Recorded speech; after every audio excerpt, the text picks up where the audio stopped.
Hi guys! Ilalablab natin ang mga Shih Tzu. Lalambing-lambing. Ito nga pala si Munton. Ito si Mama Ten. Munton. Ang gusto. Ano ba yan? Ang gulo. Ajing, ajing. Ajing, ajing. Jing, jing, jing. Jing, ajing. Jing, jing. Paano appear? Appear. Good po. Ay, smart. Love. So sila. Ay,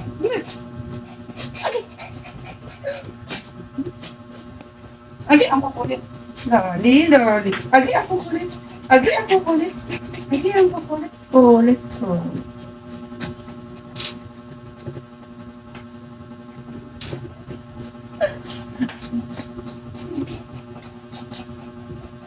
Hi kayo na. Hi. Hi. Hi. Hi ka, Mama. Hi.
Aring bundi.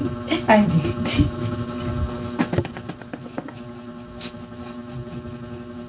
Bye! May teddy bear ako.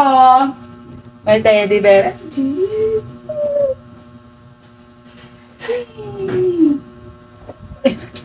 Lo, lutot ka kay ate yan. Ching, ching, ting. No. Good girl yan. Susunod yan. No. Ajing. No. Appear. Shake hands. Love. Dito ka. Huwag ka alas. Mag-video tayo. Hello po. Siya nga pala guys, yung sabi ko kanina na mag-suggest kayo kung anong gusto niyo ipagawa sa akin. Well, thank you guys masyado nyo naman akong binibaby. Wala kayong may suggest na mahirap doon. So, yung iba nag-iisip pa. Alam ko naman wala silang iisip kasi nga wala namang isip. Hindi, joke lang. Sobrang nyo naman akong binibaby. Ayaw nyo ako pahirapan. Thank you guys. I love you all. Hindi. Merong request doon at saka may nag-PM sa akin. Wag ko na lang daw sabihin yung pangalan niya, si Mr. MC. Jokes. Mr. Anonymous na lang. Makikita nyo din naman yung comment niya doon kaya alam nyo siya yung nag-request. May request siya about daw dun sa, bigyan ko daw ng opinion yung breakup nila ng girlfriend niya. Ano ba? Bakit yung situation? Bakit ganun pa? Hindi, ito yung situation niya. Ang sabi niya guys, nakipaghiwalay po kasi siya dahil pagod na daw po siya sa hirap ng buhay. Parehas kaming may work. Na kakapagbigay naman din ako, yun nga lang di sapat. Yung nabibigay ko, yun nga lang di daw sapat yung nabibigay niya. Then ang sabi pa niya, rason po ba yon para makipaghiwalay at sabihin na hahanapin daw po ang sarili niya? Nako, Mr. Anonymous. Sige, dito tayo sa unang sinabi niya. Para lang to sa opinion ko guys Bakit naman kasi? Saglit pumunta sa ilalim yung papel. Okay. Dito tayo sa unang sinabi niya na nakipaghiwalay siya.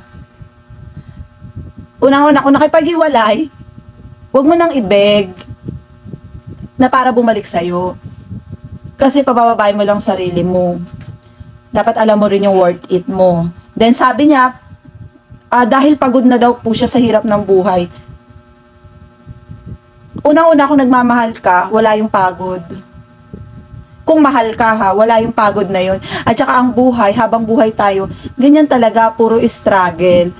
Matatapos din naman yung hirap ng buhay kapag patay ka na, di ba? Then, dun sa parehas kayong may work, okay yon. Then, dun sa hindi sapat yung nabibigay mo, siguro,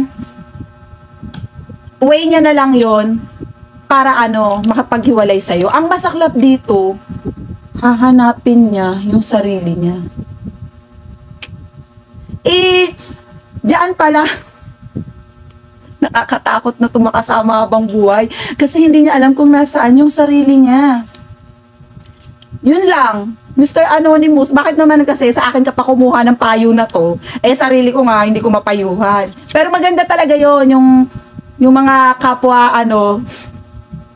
tan-GA yung nagpapayuhan, di ba? So, ayun lang. So, doon naman sa mga grabe kayo. Alam nyo guys, yung bonuses ko ngayon, ayoko siyang i-share kasi natatawa ako yung kayo ha.